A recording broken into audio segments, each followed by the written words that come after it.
They didn't even make eye contact. You think they are preparing for this, that when you are struck out, you can somehow feel it in advance. Bitterness in the air, coldness in the voice, tiny signals in the intonations. But no. The worst thing is the silence. The enveloping, polite silence. No one said anything harsh. No one raised their voice. They just didn't look. Out of the 15 people in the room, I counted, only 3 looked up when David, our managing partner, read out the final decision. The rest of them looked at their phones, at their coffee cups, at their notebooks, at the window. One even pretended to write something very important. I saw the pen not touching the paper. I am 58, 23 years in this company. I built it from scratch. And today I am being removed from the partnership as if I had left my dinner in the microwave overnight. No interest, only irritation. In connection with the revision of the branding strategy, the board has come to a collective decision. And you don't have to listen any further. Collective decision. What kind of collective if I am the last to know about the decision? What if the voting was by mail and I was invited to just listen to the results? But I remained silent. I didn't break down. I didn't slam the door. I sat up straight, with the same half-smile I wore in negotiations with bankers during the market crash. When you see the ship sinking, but you have to say it's just temporary turbulence. At that moment, I just wanted to ask, are you serious? I'm being removed because I don't fit the new image? Joel, a marketing director in his early 30s, said something that I will remember longer than anything else. Ellen, we really appreciate your input, but right now we need a younger visual for the pitches. Younger, visual, pitch. I'm like a rapper that no longer fits the aesthetic of the new season, and it would be funny if it weren't so disgusting, because last week I was the one who stayed up until 2 a.m. working on a presentation for Greenville Corp. The irony is that I'm the only reason this client is with us at all. In 2011, they were drowning in legal claims, and it was me who brought them out of the crisis. Not David. Not Rachel from the mergers department. It was me. They called me when there was no one else who wanted to take the job. I remember that night. I had just turned 45. My daughter had just moved to Colorado. I was sitting on the floor in the living room with my laptop while drinking tea straight from the mug, which still tasted like pizza. And I was carrying on their business. I breathed life into them, and now they have written me off. As a stylist's mistake. At some point, I noticed that David was saying something else. I came back to reality. It turned out that they had already come to administrative support of the transition and options for cooperation in a separate format. It's just gibberish that means one thing. The door is closing behind you. You can pick up your coat, but don't rustle too loudly. I nodded. I signed it. I went out. In the elevator, I looked at my reflection. There were wrinkles around my eyes, of course. But there is also steadiness, and not everyone has that. At the exit of the office, the security guard, a young man with a slightly confused look, whispers, "Miss Morrison, thank you." "For what?" I asked, not even knowing what he was touching on. "For that day, when you said that everyone has the right to be respected." "I remember." I smiled. I almost couldn't help it. It was unexpected. And now I'm on the street. People are walking. Passers-by are talking into their phones. The world did not stop. No one is shouting that Ellen Morrison is no longer a partner, but I know more. I know that the presentation to Greenville is complete, that the contract has not yet been signed, and that a new visual pitch will not convince someone who has already seen me work under pressure. This is not the final. This is the first round. I knew that this moment was no accident. These things do not happen suddenly. This is not procrastination, not, "Oh, sorry, we forgot." It was a long, quiet preparation. That evening, at home, I sat down at my old laptop. Not a work laptop, my personal one. The same one that had survived my first PowerPoint 2003 presentations, nightly edits with a glass of wine, and thank you notes from clients who now pretend not to know me. I opened the mail. There is one folder that I have never renamed. Not for them. Everything is there. Old versions of agreements. Versions of logos that we presented but put off until better times. My internal notes about the firm's structure, strategies for big clients, trend analytics they used, and the authorship was listed as team. Team, right? Do you remember how Rachel splashed champagne at the New Year's corporate party and said that we are all family? And then she was silent at the meeting when I was voted out. Family, you say? Okay, let's look at the family chronology. It all started about 6 months before. Back then, I proposed a new approach to pitches, more visual storytelling, customer behavior analytics, and reverse case design. And all this formed the basis of our new branded pitch. Everyone clapped. And then, when it was launched, for some reason, Joel became the main author, our young, talented creative director who still confuses KPIs with ROI, but who has a vibe. I didn't argue, not at the time. I was silent because I thought that the result was more important than recognition, that a brand is not about a name at the bottom of a slide.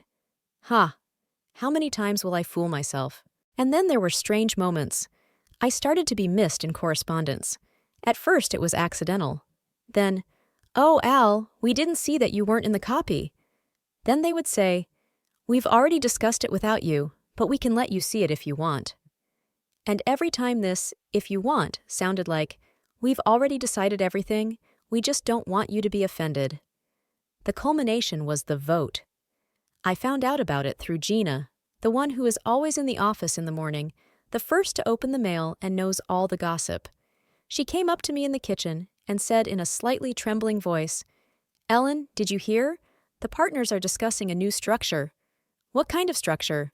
"Well, like, a partnership structure, and you were, well, not included in the first list." At the time, I thought it was an accident. Then I thought it was a mistake. And only now I realize it was preparation. Every step was calculated. And I, an old fool, looked at it with naive amazement, because I believed that I would not be touched, because I am the foundation. Yeah, and like any foundation, they buried me under a new building. But there is one but. They don't know that I have the presentation for Greenville. It's in my style, in my structure, with my logo, which hasn't been approved yet. And I know that the final decision has to be made by Laura Green, the chairman of the board. And Laura is my former colleague from my first firm in the 90s. We haven't seen each other for 20 years, but she once wrote to me on LinkedIn. I didn't respond. Maybe now is the right time. I don't have a plan, not yet, but I have something better. Clarity. They wanted to strike me out quietly. Fine. I'll go quietly, but I will take with me everything I have created. Everything that they couldn't destroy with phrases on slides and templates with an updated design. And so, I'm starting to make a list of those who were silent, a list of names, not for revenge, for memory. Before acting, one had to see, not just what was on the surface, but everything that was hidden in the shadows. I spent the next day behind the screen. Links, PDFs, call recordings, Trello comments, Slack archives. Yes, I kept copies of everything. And yes, I knew how to get them out without leaving a trace. Old guard habits. And the deeper I dug, the more I realized that Joel was just a cover. A beautiful, stylish, glossy one. But he wasn't the one holding the pen that was used to cross me out.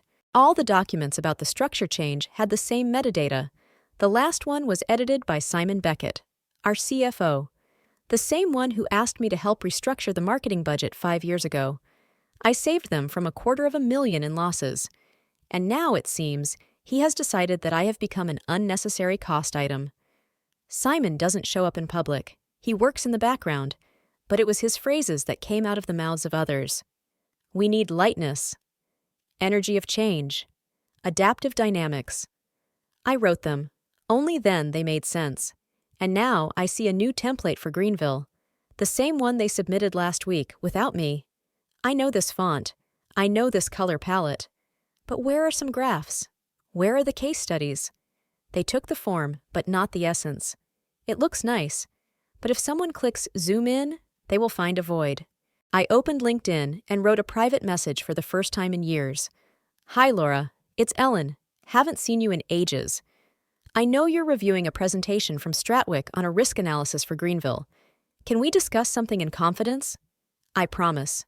One meeting, and you'll understand why you need to hear the other side of the story. I didn't wait for a response. I just sent it and turned off the screen. Those who have been working in this field for a long time know that such things are not discussed through letters. They are either ignored or met in the silence of a coffee shop. It all depended on who Laura had become over the years. While I was waiting, I decided to go to the internal page of the company's website. They hadn't managed to change the partner structure. My name was still there, just without a photo, a ghost. And I knew that this was the status I needed to stay in. I took a notebook and started drawing a map. Joel is the facade. Simon, control of the money. Rachel, tacit consent. Gina is the only one who warned me. Greenville, not yet decided. Laura is a potential entry point. I was destroyed because of the effect, because of the result. I made the company too dependent on me, and they decided to cut out the source so they wouldn't be afraid of losing more. The feeling of power without risk. It's a classic. But what if I now show that the system doesn't work without me? At 3 a.m, I received a message. It was from Laura. Short but decisive. Tomorrow, 12 o'clock, brewhouse. No witnesses. I burst into tears, not because she agreed, but because someone, hadn't forgotten who I was. I turned off the light, lay down, and finally fell asleep. Tomorrow will be the day I speak for the first time. Not at a meeting, not at a presentation, but for myself, for the truth. I arrived early. The brewhouse was almost empty, with only a man with a laptop by the window and a barista with a green manicure silently rubbing the coffee machine. I ordered an espresso. No milk, no sugar, no illusions. Laura showed up at exactly 12 o'clock. She was wearing a gray coat, her hair tied back in a sloppy knot, her eyes attentive. We didn't hug. We just sat down. We were silent for a minute. "You look not angry," she finally said. "Anger is for those who still hope. I'm just observing." She nodded. She pulled a thin folder out of her bag. "I brought only one thing, the version of the presentation we received. I can show you if you promise not to take pictures." I smiled through my fatigue. "Laura, I'm not in the game of stealing other people's ideas anymore. They're already mine." She opened the folder. I looked at it, and my heart clenched. It was my slide. It was my structure. But without the key thing, no risk appendices, no KPI cases, no analytics that I had been developing for 2 months. It looked like a copy from Wikipedia. "You won't get the contract," I said calmly. "I've almost decided that," she replied. "But I want to understand why you were fired." "Do you think I know?"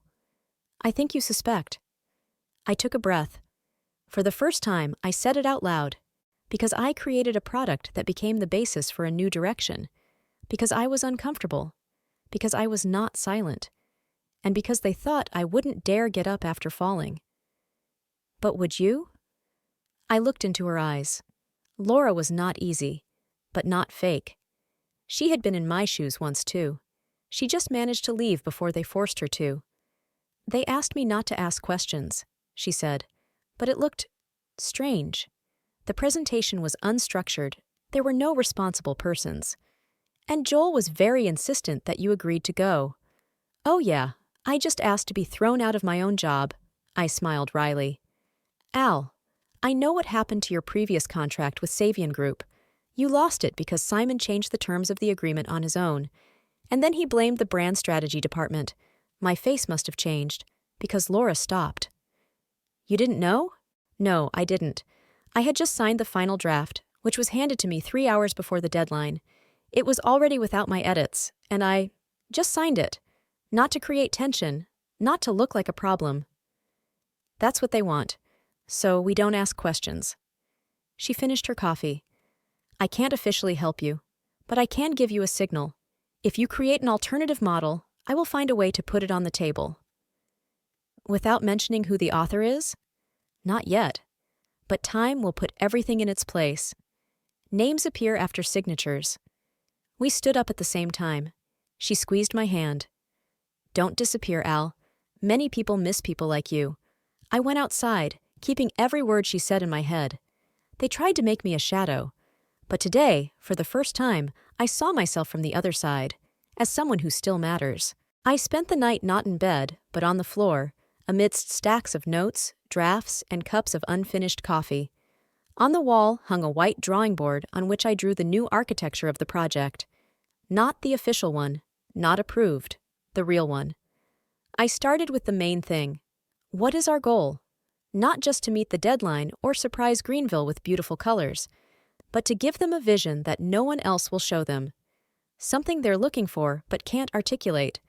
All the templates were in the office, all the files, but not the ideas. They lived in me, not in the cloud. And what's interesting is that I breathed easier without the framework. At 2:17, I took a break. I opened my phone. There was one new message. It was from Gina. Your office has been cleared. The flash drives are gone. Everything else is hidden. Don't ask me how I knew. Just keep your head up and don't use your work email. I read it 3 times. The flash drives. They knew I kept backups, and they didn't just delete them. They wiped them. This meant that they not only blocked my access, but also destroyed everything that could prove my involvement. But I had one thing at home, an old yellow notebook. I started writing in it during the project with Savian, because electronic notes were getting lost, and this notebook was always at hand. I pulled it out of the drawer, flipped to the middle, and there they were. Diagrams, calculations, fragments of dialogues at meetings, and even the dates when Simon personally changed the terms with Savian without approval. I sat there holding the notebook in my lap like it was something sacred. It was not just paper. It was a memory, and it was not to be cleansed. The next morning, I didn't change my clothes. I didn't put on makeup. I sat down with my laptop in the kitchen, plugged in an external monitor, and opened a blank presentation. No logo, no style, just a blank page. And I started building. First, the structure. 4 blocks, 3 slides in each. Then, the logic of transitions, visual references, question scenarios. I wrote as if I were back at work, as if this file would go to a meeting with a client. And maybe it will. At 2 o'clock, the doorbell rang. I jumped, but it was neither a search nor a courier. It was the postman. He brought an unsigned envelope. Inside was a flash drive and a note. Only open it on your own device, not online. Just trust me. I sat down. I inserted the flash drive. It contained a backup copy of the latest version of the project for Greenville, but with one strange change. The author's name is not mine. It's Joel's. I took a screenshot. I saved it separately. I realized that if this went public, no one would believe me. But if I could prove that the structure was mine, that the notebook was there before the official presentation, then I would have at least something. At 18:32, I received another message from Laura. There is an option, an unofficial one. Format, preliminary strategic session. You do not appear. You just show up with an idea. I'll take it from there. I sighed. For the first time in 3 days, with relief. This is not a victory yet, but it is a door. The one that no one wanted to open. I looked at the drawing board again. The shadow that remembers everything is sometimes stronger than the light that burns everything. 3 days before the session, I changed at least 5 versions of the structure. In each of them, I tried to leave only the essence. No logos, no recognizable templates, no words that could give away authorship. And still, every time I opened the file, my throat tightened. It was like writing my own biography and then passing it off as someone else's. Laura asked me to keep a low profile. Just an idea, just a hypothesis, she said. But how do you separate an idea from yourself when it has passed through your hands, through nightly edits, through coffee, tears, and a notebook? We agreed that the session would be held in a work-in-progress format, meaning nothing unofficial, no committees. Just a meeting with alternative ways of thinking. I was to be a consultant involved in brainstorming. I would be introduced only as an anonymous strategist. Laura promised that if someone asked an uncomfortable question, she would take the heat. But I knew that if things went wrong, she wouldn't be the only one who would burn. I would burn, completely, without recovery. In the evening, Gina sent another message. Joel just deleted your segment positioning block. He said, I don't understand what she was trying to say. I felt bad. I smiled, not with joy, but with predictability, because this was the key block, and it was the block I had managed to draw by hand at home. I opened my laptop and looked at my slide, a map of the market segments that we had ignored for 5 years. Now, They are Savian's main customers. And do you know what? The fact that he didn't get it was his biggest failure. He did not see that the problem was not in the design. It was in the mindset. I moved this slide to a new version, calling it the trend lens. No numbers, no names, just a visual hook. It was mine, but neutral. Exactly what any team could present. On Sunday, I met Laura at a coffee shop on the corner. She looked tired and a little scared. We didn't talk about work. She just said, "Are you still ready?" I was, but not for everything. "What do you mean?" I looked her in the eye. "If they try to take this too, I'll go to the press." She didn't say anything, but her eyelids fluttered. It was a signal that she understood where we were going. The next morning, I printed out the first version of my hypothesis, just for myself. And for the first time, I wrote a new title on the cover: Growth Strategy Through Blind Spots. No names, no logos, but inside, every line breathed with me. The hall was half full, a typical parallel session, attended either by those who were not invited to the main stage or by those looking for something real. I knew that my performance was an experiment, without a brand, without faces, without a voice, but with an idea that no one could destroy. Laura opened the meeting. She was reserved, even a little cold, as we had agreed. The slide read, Alternative Growth Model, Basic Hypothesis. Everything looked like an internal analytical prototype. No one said, from the author of the previous strategy, and rightly so. I stood up. There was no excitement, only silence, the same one that comes before a storm. Our CRM has no key indicators. It does not see those whom we have not noticed. But that's where the lost money is, and reputation. I turned the slide around, a heat map of customer churn in dynamics. No one had ever seen it like this before, because it didn't fit into the official version. Notebooks were pulled out from the front rows. Someone took out a phone and took a picture of the screen. I continued to speak. A strategy that does not see the client's pain is not a strategy. It is operational reporting. It seems that this phrase really hit someone. In the third row, a man in a shirt with the Savian logo coughed and took off his name tag. We lost $2.8 million in loyalty losses in 2022, and none of these cases were included in any presentation to the board. At this point, the silence grew tight. Laura took a breath. I knew this was the end of the line. The rest is not my decision. The session was closed briefly. No one applauded. But as I was walking past the door, someone whispered, "Where can I read this?" Greenville's assistant was already waiting for me. "Mr. Greenville would like you to come upstairs. Right away." He led me into a meeting room, a small room with a window to the roof and the smell of coffee lingering in the air. Greenville stood by the blinds, holding a cup he hadn't even drunk. "Are you an author?" he said quietly, without aggression. "No," I answered. "I just remember what it's like to see the whole picture." He did not smile, but he sat down. "I want to see the whole package. No comments. I just want to understand what it's based on." I pulled out the flash drive, but I didn't file it. "It won't be in the mail. There will be no copies. You'll see it here and now, and then you can decide for yourself." He nodded, and for the first time, he looked me straight in the eye. "Did you work with Simon?" "Not directly, but I know that he threw away everything he didn't understand." He closed his eyes for a second. It was the truth, and he knew it.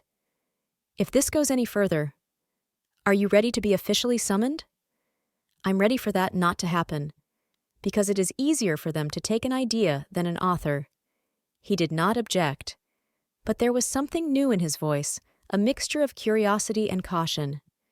In the evening, Gina sent a screenshot from Slack. "An anonymous strategy is more in line with reality than an official one. Does anyone know who is behind this?" I didn't answer. I just turned off my phone. The next morning, the office went on as usual, but a little differently. When people greeted each other, they held their gaze for a second longer. In the elevator, Max from the support department stood with me and asked, "Did you see what they put in the public Slack? Anything interesting?" One of the slides from yesterday's anonymous presentation, with the phrase, "A strategy without customer pain is reporting." 30 comments, 0 likes. some surprisingly specific. I did not respond, but my heart sank. It was exactly the phrase I had never written in any draft, only spoken out loud. Just once. At a meeting with Gina and Laura. I opened Slack on my computer. The #core strategy channel was hot. At Liv Strauss. That's Ellen's phrase. I heard it for sure. So it was her? At Joel Brown. If the author is a former employee, it calls into question the ethics of the publication. I'll have to check it out. At Darya Zaid. The author is the one who sees the holes, and whoever was silent was singing the notes. The last comment had dozens of likes, and I knew Joel had seen it. Half an hour later, Laura sent me a message. Greenville is gathering an inner circle. They didn't include you, but he asked me to tell you. We are preparing to revise the strategy structure. So they're taking your idea, but not you, Gina said when we met for coffee, and Joel is already preparing to try to clean up the story. I'm not surprised, but I don't know if it's worth breaking the game right now. She leaned closer. If you don't come out of the shadows, someone else will, or on your behalf. These words pierced something deep in me. In the evening, I opened my notebook, the one where it all began. It was mine, every marker, every drawing, and next to it was a blank page. I started writing an appeal, not to the company, to those who thought that their work had no authorship. I wanted one of the analysts who build numbers at night to see themselves in my story, not for revenge, for the truth. Laura appeared at the door, without warning. I'm coming in because I don't want to be silent anymore, she said. Did Greenville say anything? He hesitated, but he did say one thing. The time of the deleted voices is coming to an end. I don't know who he meant, but he looked at your flash drive. I nodded, and I knew that everything depends on my choice. If I came out openly, they would either break down or go to war, or they will pretend that nothing happened. This is also a strategy. We kept quiet. If you decide to do it publicly, I have 3 minutes at the end of the main session. Not officially, but enough to tell the truth with my voice. I looked at her. Aren't you afraid? I am afraid. But I've seen what fear looks like in the eyes of the leadership, and it's worse than ours. I didn't sleep that night. I wrote for 3 minutes. Without aggression, no complaints. Just, this is what was done. This is who did it, and why it matters. The next morning, I sent the document to Laura. No subject line, no signature. The audience gathered slowly, but tensely. It was the last session of the quarter, usually a formal one with acknowledgments and schedules. But this time, something was different. Laura took the microphone in classic black, no badge, no branded documents. Before we wrap up, she began, I want to share 3 minutes of text that doesn't need to be attributed, but deserves to be there. The room fell silent. I stood at the entrance, out of the light, not in the room, but not out of the way. Strategy is not a presentation. It's a moment of choice, when the system decides who it hears and who it doesn't. We create documents that we do not sign, but they move the business forward. We see the risks that are not named, and we pay for it in silence. But the time of silence is not endless. Every formula, every simulator, every line of analytics is a voice. If you don't hear it, you are not in charge. You are just keeping the facade, and one day it will crack, and under it will be the truth as it is, not decorated, not coordinated, alive. The last word hung in the air. The audience did not applaud at first, but the silence was not silence. It was digestion. It was a reaction to something that did not require a reaction, but required action. Daria was the first to clap. Then someone else from the risk team followed. In a minute, half the room was standing, and Joel was sitting. I watched him through the glass from the corridor. He blinked, not changing his posture. His fingers were clutching the pen he hadn't put on the table. After the session, when the audience began to leave, Laura came to me. They know, she said. I know, I replied. But more importantly, now they can't pretend they didn't hear. Greenville did not respond, not even a word. That is a reaction. He is preparing. That evening, a new channel appeared on Slack, #Strategy Voices. It was created by Greenville himself. The description read, a place where voices matter, even without a signature. I went to the channel and saw the first post. Ogrenville, Richard. Thank you to those who speak up, even from the shadows. This system needs you more than those who repeat the patterns. Others began to add fragments, graphs, screenshots, bits of ideas that had not been officially moderated. Someone posted a map from my early layout, without my name, but with a quote. And then there was a post from Alan Slate. Yes, I wrote it, without unnecessary embellishments. I am the author of that model. I didn't want fame. I wanted it to work. If it means coming out of the shadows, I'm here. A minute later, the reactions began. Hearts, lights, support. And 10 minutes later, I got a text from Greenville. Briefly, tomorrow at 8 o'clock. I want to talk off the record. Not about yesterday. About what's going to happen next. I took a breath. The silence was over. Greenville's office does not look like a top manager's office. It looked more like a library with a coffee machine. He didn't look down at me. He was sitting in a chair with one leg tucked up, no jacket, and a mug of tea. And silence. At first, the silence lasted a good 20 seconds.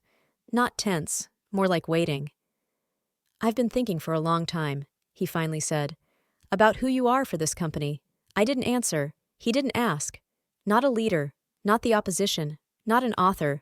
You are an early warning system, a signal that detects cracks before they become fractures. I smiled, just a little. And what do you want to do about it? I asked. He put the cup down. Create another structure, a parallel one, not in the hierarchy system, not for internal politics, but to hear, to prototype, to test ideas before they are buried by corporate censorship. And I'm supposed to lead it? You have to decide what it will look like, without me. The silence is back, and it's mine. And Joel? He's no longer in charge of anything that can't be replaced. But you won't take him off publicly? No, but I won't defend him either. I left the office not with a victory, but with a proposal, a real one, and with a choice. The next morning, I turned on my computer. Slack is like a hive, a new channel, new fragments. Joel tried to post a post with an official vision for the future transformation. He was ignored. There were no comments. The only reaction was a single sand emoji. And then I received an invitation from Laura. We are launching the IdeaForge format, a small room. The door is open. The first round is tomorrow. Are you with us? I wrote, not with you. You are with me, but yes, I will come. This did not become a revolution. It became a seed.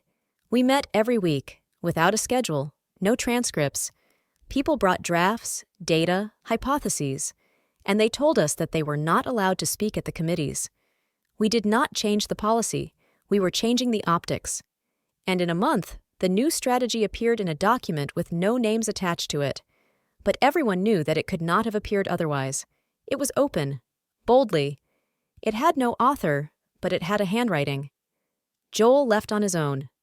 2 months later, without a loud letter. He was just suddenly gone. And instead, there was a system where you didn't have to shout to be heard. I was not given a new position, but a sign appeared on the door. ES, Strategic Experiments. I didn't ask for it. Someone put it up on their own. Sometimes it seems to me that I didn't survive. I just stayed. But sometimes this is the real victory. When you are no longer afraid of being pushed out, because you are the roots. When you don't have to prove anything, because your ideas speak for themselves. When you are not someone's resource. You are a part of the structure that can no longer be erased.